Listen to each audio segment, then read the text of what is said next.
कुठल्या बिझनेसेसमध्ये ब्रँड चालतो, कुठल्या बिझनेसेसमध्ये परफॉर्मन्स मार्केटिंग चालते किंवा ब्रँडमध्ये इन्व्हेस्ट करायचं म्हणजे एक्झॅक्टली काय करायचं, तर अशा टॉपिक्सवर आपण आज बोलूया. So what is the first take on? Branding आणि performance marketing go hand in hand. आणि ब्रँडिंग फक्त ॲडव्हर्टायझिंग नाहीये, म्हणजे फक्त विजिबिलिटी क्रिएट केल्याने ब्रँड होत. तर ब्रँड एक अनुभव आहे, त्याला एक प्रक्रिया लागते, याचं होमिओपॅथिक ट्रीटमेंट ते होत राहणार.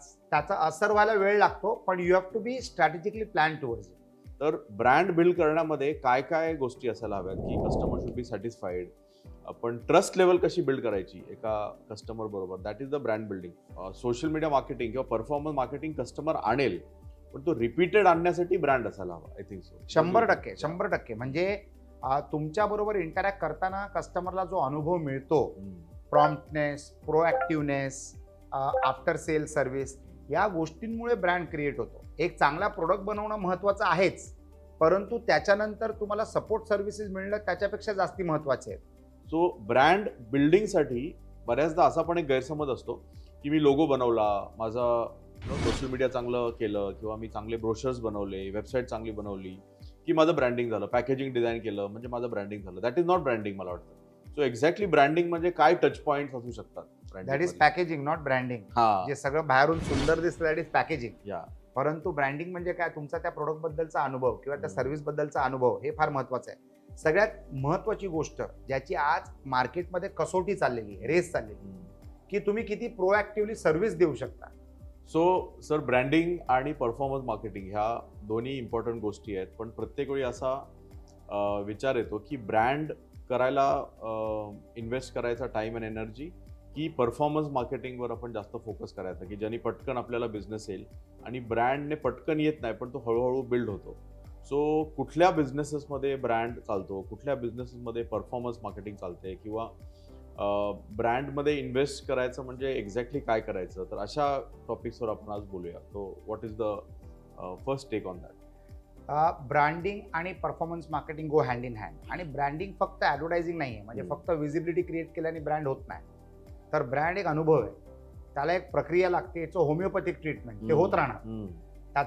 त्याचा असर व्हायला वेळ लागतो, पण you have to be strategically plan towards it. म्हणजे छोट्या छोट्या इन्स्टन्सेस गोळा झाल्यानंतर तुमचा ब्रँड क्रिएट होतो. ॲडव्हर्टायझिंग तुम्हाला विजिबिलिटी क्रिएट करून देते. परफॉर्मन्स मार्केटिंग तुमच्या ॲड्स फक्त त्या योग्य टार्गेट ऑडियन्सना दाखवते. तर हे सगळे वेगळे वेगळे विषय आहेत, पण दे गो हँड इन हँड. जसं तुमचं परफॉर्मन्स मार्केटिंग होतं, अगोदर कसं व्हायचं की आपण एक जाहिरात देतो, ती जाहिरात ज्याला लागू होते तो पण पाहायचा, ज्याला लागू होत नाही तो पण पाहायचा. तर it was a lot of waste of money. पण आज परफॉर्मन्स मार्केटिंगमुळे काय होतं, you can pinpoint your target audience. Social मीडियामध्ये ना तुम्ही तुमच्या टार्गेट ऑडियन्सना प्रोफाईल करू शकता, वयाप्रमाणे, सेक्सप्रमाणे म्हणजे मेल किंवा फिमेल, जॉग्रफीप्रमाणे, आवडीनिवडीप्रमाणे, हॉबीजप्रमाणे. तर देर आर मेनी पॅरामीटर्स, लँग्वेजप्रमाणे, प्रत्येक गोष्टीला एक ऑडियन्स असतो.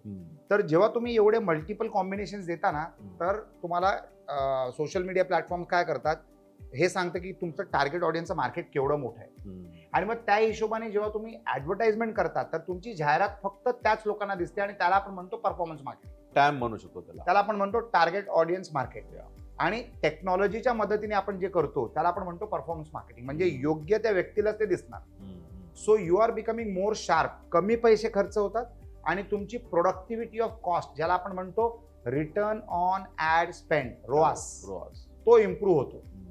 सो परफॉर्मन्स आज कसं आहे की ब्रँड आज पैदा होतो, आज त्याची परफॉर्मन्स मार्केटिंग सुरू होते आणि आज त्याचं रेव्हेन्यू जनरेशन सुरू होतं. एका काळाला कसं व्हायचं, जेव्हा टेक्नॉलॉजी नव्हती तेव्हा ब्रँड बनवायला भरपूर वेळ जायचा. म्हणजे तुम्हाला समजवत बसायला लागायचं की तुम्ही कोण आहात, तुमचे एथिक्स काय आहे, तुमचं इथोस काय आहे, तुमचं उद्देश काय आहे, तुमचं प्रोडक्ट काय आहे, त्याच्याने तुमचा काय फायदा होतो, हे सगळं तुम्हाला समजवत बसावं लागायचं आणि त्याला वेळ लागायचा. आज त्वरित सकाळी तुम्ही कॉन्सेप्ट क्रिएट केला, ब्रँड क्रिएट केला, म्हणजे ब्रँडची प्रक्रिया सुरू केली आणि ॲडव्हर्टाइजमेंट सुरू केली, संध्याकाळपर्यंत तुम्हाला रेव्हेन्यू यायला सुरू होतो. मग ती रेस कशाची असते की तुमचं रेव्हेन्यू तुमच्या खर्चापेक्षा जास्त असलं पाहिजे, ह्याची रेस सुरू होते, ज्याला आपण म्हणतो रिटर्न ऑन ॲड स्पेंड. पण ब्रँडिंग आणि performance marketing this go hand in hand. What is more important is, जेव्हा तुमच्याकडे कुठचाही हॅबिट कल्टिवेटिंग प्रोडक्ट किंवा सर्व्हिस असते ना, हॅबिट कल्टिवेटिंग, किंवा ज्या प्रोडक्ट आणि सर्व्हिसला रिपीट बायर असतो, जेवढी ही संख्या मोठी तेवढा तुमचा ब्रँड स्ट्रॉंग बनतो. So branding is all about experiencing your product or service over a period of time by your customers, by your vendors, by your teams. म्हणजे असं नाहीये की ब्रँडिंग करण्यासाठी फक्त आपल्याला कस्टमरचाच अनुभव पाहिजे. तुमची टीम तुमच्याबरोबर कशी खुश आहे की नाहीये, तुमचे वेंडर तुमच्याबरोबर खुश आहेत की नाहीये, तुमचे शेअर होल्डर स्टेक होल्डर तुमच्याबरोबर खुश आहेत की नाहीयेत, आणि तुमचा कस्टमर तुमच्याबद्दल काय विचार करतो आणि काय फीडबॅक देतो, या सगळ्या गोष्टींना जर तुम्ही एकत्र आणलं, then you are talking about creating a brand. आणि जगातले तुम्ही कुठचेही ब्रँड्स पहा, ते सगळे ब्रँड्स असेच आहेत, असेच क्रिएट केलेले आहेत. कस्टमर्स आणि त्याच्याबरोबर जुडलेल्या लोकांच्या अनुभवातनं जे प्रक्रिया म्हणजे जी प्रतिक्रिया निघते त्याच्यावर अवलंबून असतो तुमच्या ब्रँडचं व्हॅल्यू किंवा ब्रँडचं रेकग्निशन किंवा ब्रँडचं हॅबिट. म्हणजे मला या ब्रँडची हॅबिट आहे. Colgate it's a brand, Xerox it's a brand, Apple it's a brand, Tata is a brand, Mahindra is a brand. म्हणजे एवढ्या सगळ्या गोष्टी आहेत ना की आपल्याला त्या गोष्टीची जर गरज लागली तर बाय डिफॉल्ट आपल्या सबकॉन्शियस माइंड म्हणतं की हे घ्या. ब्रँड रिकॉल म्हणतो त्याला आपण म्हणतो brand recall. It is always on the top of your mind की या गोष्टींसाठी आपल्याला हीच गोष्टी पाहिजे. करेक्ट. सो परफॉर्मन्स मार्केटिंग हे जरी नवीन शब्द असेल तरी आधीपासून परफॉर्मन्स मार्केटिंग होतं. म्हणजे न्यूजपेपरमध्ये फ्रंट पेजला जर तुम्ही ॲड दिली तर लगेच सेल व्हायचा पण बरेचसे बिझनेसेस त्या चक्रामध्येच अडकलेले असतात की ॲड दिली तरच बिझनेस होतो, ॲड दिले तरच कस्टमर येतो, आणि ॲड बंद केल्या की कस्टमर येणं कमी होतं किंवा त्याचं रिपर्चेस कमी होतं. आणि ब्रँड जर असेल तर तुम्ही ॲड जरी कमी केली तरी जसं आपण म्हणालो की रिकॉल व्हॅल्यू, त्याने ब्रँडमुळे परत परत कस्टमर येतो. तर हा जरी रोआस हा शब्द नवीन असेल सोशल मीडिया मार्केटिंगमध्ये तरी आधीपासून होतं. म्हणजे तुम्ही होर्डिंग लावलं की बिझनेस व्हायचा, तुम्ही पॅम्पलेट वाटली की बिझनेस व्हायचा. पण हे न करता जेव्हा बिझनेस होतो ना त्याला आपण ब्रँड म्हणतो, बरोबर.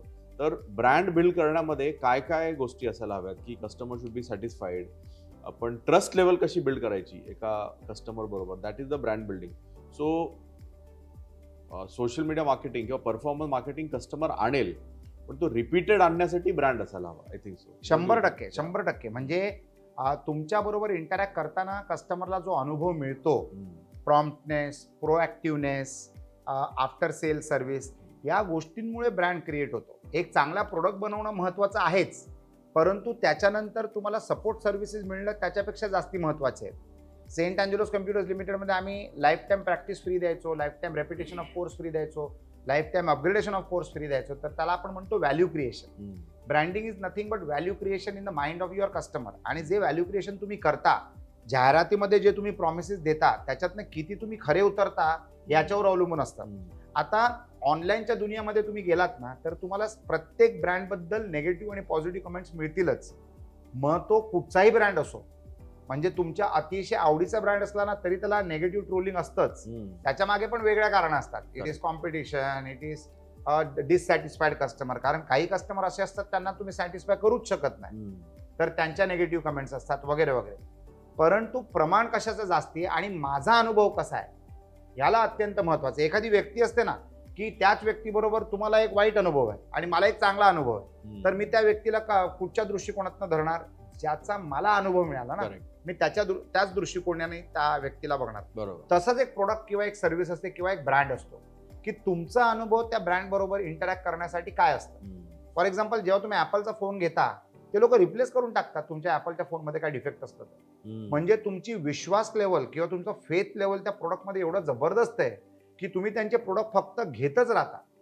ते बनवतात आणि तुम्ही घेतात. म्हणजे आणि हल्ली तर त्या लोकांनी अशी एक प्रक्रिया केलेली आहे, म्हणजे अनेक आता कंपनी त्यांना फॉलो करतायत की दिवसातनं एक दिवस ते लोक एक नवीन प्रोडक्ट लॉन्च करतात सप्टेंबरच्या महिन्यामध्ये. आणि पूर्ण जग आता हे एज्युकेट झालेलं आहे की सप्टेंबर महिना म्हणजे आता आपल्याला एक 1.5, 2, 2.5, 3 लाखाचा मोबाईल फोन घ्यायचा आहे. म्हणजे ज्या कॉस्टची लोक गाडी घ्यायची त्या कॉस्टची लोक आता एक 6, 6.5, 6.5 इंचचा फोन घेतात.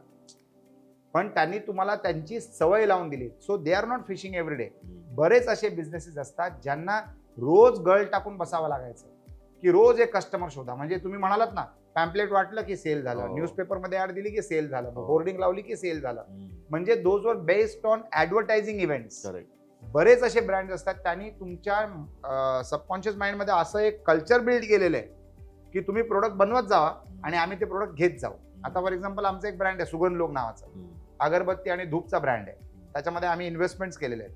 तर it is a habit cultivating business model. म्हणजे जाहिरात त्यांनी नाही पाहिली ना तरी त्याचं ऑर्डर असतं आमच्याकडे. म्हणजे गरजेचं नाही की त्यांनी ऍड बघितली तरच तो ऑर्डर देईल. असे आपल्याला बिझनेस एस्टॅब्लिश केले पाहिजेत की whether we advertise or not, the sale has to happen. Sante Spa Cuisine आम्ही ऍड केली की नाही, लोक तर येणारच खायला, कारण त्यांनी तो अनुभव एन्जॉय केला, तो ऍटमॉस्फिअर एन्जॉय केलाय, ते अँबियन्स एन्जॉय केलं आणि फूड एन्जॉय केलं, सर्वात महत्वाचं म्हणजे, आणि फूड सर्व्हिस एन्जॉय केली. तर तुम्हाला तुमच्या बिझनेसमध्ये ब्रँड बिल्ड करण्यासाठी तुमच्या सर्व्हिसेसच्या लेवल्स ड्रमॅटिकली इम्प्रूव्ह करणं फार गरजेचं आहे. आता जेवढे हे मोठे एअरलाईन्स आहेत ते कशावर चालतात, इट्स अ सर्व्हिस इंडस्ट्री, आणि सर्व्हिस इंडस्ट्रीमध्ये ब्रँड क्रिएट करणं जास्ती महत्वाचं असतं, कारण ती सर्व्हिस तुम्हाला परत परत घ्यावी लागते. एखादं प्रोडक्ट आहे ना, ते काही शंभरांपासून ते काही करोडोपर्यंत असू शकतं, पण एक सर्व्हिस करोडोंची नसते, एक सर्व्हिस लाखांची नसते, क्वचित असते लाखांची. तर त्याच्यामध्ये तुम्हाला you have to be right every time. So there your customer service becomes most important. आणि सर्व्हिस मध्ये फेल होणं जास्त पॉसिबल आहे प्रोडक्ट पेक्षा, भरपूर. कारण प्रत्येक व्यक्ती, त्या ब्रँडचं कुठची व्यक्ती तुमच्याबरोबर इंटरॅक्ट करते ना, त्याच्यावर तुमची ब्रँडिंग अवलंबून असते.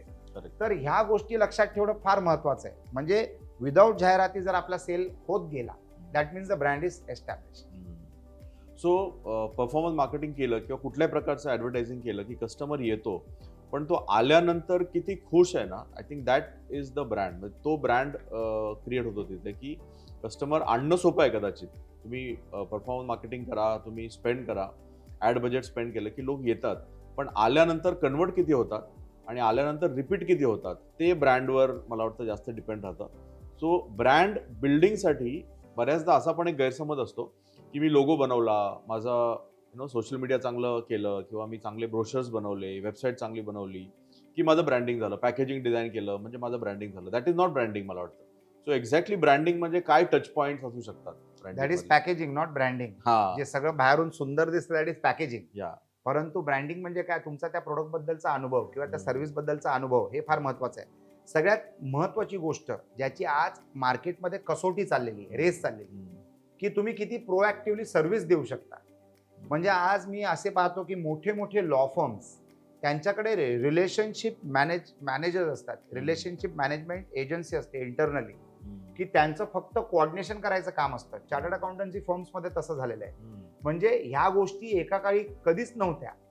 चांगल्या मेडिकल सेंटर्समध्ये तसं झालेलं आहे. म्हणजे there are people who will build your experience with them as a patient or as a client or as a customer or as a consumer. लोकांची काळजी घ्यायला लागलेले. जसं आपण एअरपोर्टमध्ये बघतो, देर इज असिस्टंट, म्हणजे you have to pay for it, that's another premium service. पण प्रणाम सर्व्हिसेस आपण ज्याला म्हणतो, सगळीकडे शॉर्टकट आणि यू एन्जॉय दॅट एक्सपिरियन्स. तुम्ही लँड झाल्यानंतर तुम्हाला घ्यायला असतात, तुमच्यासाठी बग्गी असते, तुम्हाला शॉर्टकटने ते लोक इमिग्रेशन ऑफिसरकडे घेऊन जातात जर it is an international flight, आणि गाडीपर्यंत लगेज तुम्हाला घेऊन जाऊन सोडून येतात. Now people are wanting services, they want to be served. तर दोन प्रकारच्या सर्व्हिसेस असतात. एक सर्व्हिस अशी असते जे तुम्ही सर्व्हिसेस घेतल्यात ना, त्या सर्व्हिसेसमध्ये इनबिल्ट असतात. एक सर्व्हिस अशी असते की तुम्ही प्रोडक्ट घेतलं तर त्या प्रोडक्ट बरोबर ते इनबिल्ट असतात. आणि अशा सर्व्हिसेस असतात ज्यांना तुम्ही सेपरेटली बाय करू शकता. फॉर एक्झाम्पल प्रणाम सर्व्हिसेस ॲट दी एअरपोर्ट. परंतु प्रत्येक उद्योजकांनी हे लक्ष ठेवलं पाहिजे की आपण आपल्या कस्टमरला त्यांनी न मागता कशी सर्व्हिस दिली पाहिजे. आणि हल्ली भरपूर लोक काय करतात, टेक्नॉलॉजीच्या मदतीने तुमच्याबरोबर संपर्कात असतात. तुम्हाला आमचा प्रोडक्ट कसा आवडला, म्हणजे तुम्हाला एक ऑटोमॅटिक मेसेज येतो, त्याचा तुम्ही रिप्लाय देता. जर त्याच्यामध्ये जर तुम्हाला काय शिकायत असेल, म्हणजे काय निगेटिव्ह अनुभव आला असेल, तर मग तुम्ही तसं फीडबॅक देतात. म्हणजे त्या संस्थेची लोक तुमच्याबरोबर संपर्कात येतात. द फास्टेस्ट आणि द बेस्टेस्ट सर्व्हिस जो मी अनुभवलेला आहे ना, that is Amazon prime. Amazon prime मध्ये तुम्हाला लॉग इनचा इश्यू झाला किंवा पेमेंटचा इश्यू झाला, जर तुम्ही त्यांना फोन केला ना, तर तो तुम्ही अनुभव एकदा करून बघा. म्हणजे within the fraction of a few seconds त्यांनी तो कस्टमर एक्सपिरियन्स एवढा जबरदस्त बनवलाय ना. म्हणजे प्लॅटफॉर्मच्या दृष्टिकोनातनं अमेझॉन प्राईमपेक्षा मला नेटफ्लिक्सचा प्लॅटफॉर्म आवडतो वापरण्यासाठी. परंतु एकदा मला अडचण आली माझ्या अमेझॉन प्राईमच्या अकाउंटमध्ये, ज्याच्यावर आपण कॉन्टेंट पाहतो, पिक्चर, ड्रामा वगैरे वगैरे सगळं जे पाहतो. तर त्याच्यामध्ये त्या लोकांनी ज्या पद्धतीने माझा जो विषय हाताळला ना, इट वॉज अन एक्सपिरियन्स. आता या गोष्टीला भरपूर वर्ष झाले. ही मी तुम्हाला स्टोरी सांगतो प्री पॅन्डेमिक, म्हणजे 6-7 वर्ष अगोदरची गोष्ट आहे. आज माहित नाही कसं असेल. त्याच्यापेक्षा चांगलं झालं असेल असं माझं हो. मत आहे. पण अशा जर आपण अनुभव पाहिल्यात ना, जेव्हा तुम्ही एखाद्या ताजमध्ये जाता हम्म. किंवा एखाद्या ऑबरॉयमध्ये जाता, तर तुम्हाला एंट्रन्स पासून ते तुम्हाला ज्या गोष्टी पाहिजे तिथपर्यंत असिस्ट करण्यासाठी टीम असते, माणसं असतात. हम्म. आता ते फक्त ताज आहेत किंवा ऑबरॉय आहेत म्हणून ते करू शकतात अशातली गोष्ट नाहीये. तुम्ही एखादा छोटासा जरी उद्योग करत असाल तर तुम्ही सर्व्हिस कशा पद्धतीने देताना तुमच्या कस्टमरला त्याच्यावर अत्यंत महत्व आहे. आणि हे प्रत्येक एफर्ट, हे प्रत्येक कष्ट जे तुम्ही उचलतायत ना तुमच्या कस्टमरसाठी, हम्म. That is creating a brand in the minds of people. तुमचा प्रत्येक टच पॉईंट जो आहे ना, कस्टमर बरोबरचा टच पॉईंट हा व्यवस्थित हाताळला पाहिजे. हम्म. जर मी रेस्टॉरंट चालवतोय तर राईट फ्रॉम द व्हॅले, आता माझा धंदा व्हॅलेचा नाही, कार पार्किंगचा नाहीये, Correct. पण ती जिम्मेदारी माझी आहे कारण तो कस्टमर माझ्याकडे येतोय. Correct. तर त्याच्या व्हॅलेपासून, तर त्याला जर वेटिंग असेल तर वेटिंगमध्ये आपण कसं हँडल करतो, त्याला टेबलवर बसवल्यानंतर पहिले आपण काय लाईन ऑफ ऍक्शन करतो, तर हे सगळे प्रोसेस आहेत ज्याला आपण म्हणतो स्टँडर्ड ऑपरेटिंग प्रोसिजर. हम्म. हे जर आपण व्यवस्थित मेंटेन करून ठेवलं तर the customer is a very happy customer, and a happy customer is a repeat customer, and a happy customer is a customer who is referring you to the world. Hmm. ज्या दिवशी तुमचे references वाढतील ना, त्या दिवशी you have establish yourself as a brand. आणि जर तुमच्या रेफरन्सेसची प्रक्रिया is more than your customer acquisition प्रक्रिया, म्हणजे Correct. तुम्ही एक सुपर एस्टॅब्लिश ब्रँड झालेले आहात. हम्म. जेवढे आपण मोठे ब्रँड्स पाहतो ना, त्यांचं रोआस हे फार प्रचंड मोठ्या नंबर्समध्ये असतं. का? कारण त्यांनी एक ब्रँड घडवलाय. Every time that they were supposed to perform, they have over perform. So marketing करायलाच हवी, परफॉर्मन्स मार्केटिंग करायलाच हवी, पण त्याच्यावर ओव्हर डिपेंडन्स नको मला वाटतं. कारण तुम्ही जितकं करणार ना तितक्या पुरतंच रिझल्ट फक्त मिळणार तुम्हाला. सो ज्यावेळी आपण एक स्टार्टअप बघतो किंवा एक बिझनेस बघतो, त्यामुळे किती सेल झाला त्याच्यापेक्षा ह्या सेलमध्ये जुने कस्टमर किती आहेत, रिपीट कस्टमर किती आहेत, I think that is one of the indication. ते एक इंडिकेशन आहे की तुमचा ब्रँड बिल्ड होतोय का. जर 100 कस्टमर असतील आणि त्यातले 99 नवीन कस्टमर आहेत, त्यामुळे मग आधीचे कस्टमर तुमच्याकडे काय येत नाही आहेत, so that is one approach of branding. पण जो फंड ॲलोकेशन असतो आपला, suppose you have a budget, तर तो डिवाइड करायला हवा मला वाटतं equally. Something you should spend on brand building which be long term, PR, marketing वगैरे, आणि समथिंग शुड बी ऑन म्हणजे जे करंटली तुम्हाला इमिजिएट लीड्स देईल किंवा इन्क्वायरीज देईल. तो ह्याच्यावर कसा बॅलन्स करायचा. मी तर असं म्हणतो की ज्या ब्रँड्सना किंवा ज्या कंपनीजना सेलची गरज नसते, ते लोक देखील ॲडव्हर्टाइजमेंट करतात फक्त ब्रँड विजिबल ठेवण्यासाठी. फॉर एक्झाम्पल, झूला जर तुम्ही प्रवास करत असाल, मुंबईमध्ये जर झूमधनं जर तुम्ही प्रवास करत असाल, तर JW मॅरियटच्या जरा पुढे 2 मोठे होर्डिंग लागलेले आहेत. ते वर्षांपासून फक्त ॲपलकडेच आहेत. ॲपलचे प्रोडक्ट्स कधीच अवेलेबल नसतात. म्हणजे जेव्हा तो लॉन्च होतो ना, तर पहिले 3 ते 4 महिने आपण कॉम्प्रोमाइज करतो आपल्या गरजांवर. समजा मला सिल्वर कलरचा फोन पाहिजे असेल तर तो मिळत नाही, तर मग मी गोल्डन घेतो किंवा व्हाईट घेतो किंवा येल्लो घेतो किंवा पिंक घेतो, कुठचा तरी वेगळा कलर घेतो. म्हणजे कस्टमरची ओढ एवढी आहे की त्याला पेशन्स नाही थांबायची. तो they are always out of stock, आणि तरी ते लोक होर्डिंग्स लावतात. याचं मेसेज असं आहे की ॲडव्हर्टायझिंग हे फक्त सेलसाठी नसतं, ॲडव्हर्टायझिंग हे ब्रँडिंगसाठी सुद्धा असतं. कारण त्या होर्डिंगवर हे दाखवलं जातं की तुम्ही जो घेतलेला, विकत घेतलेला जो मोबाईल आहे, they are using it as an education purpose. त्या मोबाईलचा उपयोग तुम्ही अशा पद्धतीने सुद्धा करू शकता, म्हणजे फक्त कॅमेरासाठी सुद्धा करू शकता. म्हणजे ते चांगले फोटो दाखवतात आणि ते खालती एक लाईन दिलेली असते, दिस इज शॉट ऑन आयफोन. समजलं का? So there are brand building is a, like I said, homeopathic treatment. त्याला पेशन्स लागतं, त्याला कष्ट लागतात, त्याला माइंडफुलनेस लागतं आणि अलर्टनेस लागतं की आपला एकही कस्टमर कुठेही दुखावला गेला नाही पाहिजे. It is as simple as that. आणि हे जर आपण मेंटेन केलं ना, तर तुम्हाला रिपीट व्हॅल्यू मिळते आणि रेफरल व्हॅल्यू मिळते. आपण रिपीट कस्टमर आणि रेफरल व्हॅल्यू कशी क्रिएट करतो ना आपल्या बिझनेसमध्ये, याच्यावर विचार विमर्श करणं गरजेचं आहे. आणि त्याला इम्प्रूव्ह कसं करायचं याला भरपूर महत्व आहे. करेक्ट. सो आपण जेव्हा मार्केटिंग करतो किंवा परफॉर्मन्स मार्केटिंग करतो आणि कस्टमर येतो, तर आपले त्याच्या आधी ना touch points should be check, म्हणजे आयडेंटिफाईड आणि प्लॅन. Identified touch point. तर जसं तुम्ही मागे सांगितलं की रेस्टॉरंटमध्ये व्हॅलेपासून every interaction with the customer is a touch point. तर टच पॉईंट जर तुम्ही फोकस केले ना, तर त्याला ती सर्व्हिस मिळते आणि तर तो रिव्ह्यूज देतो, रेटिंग्स देतो, आणि then he can come again.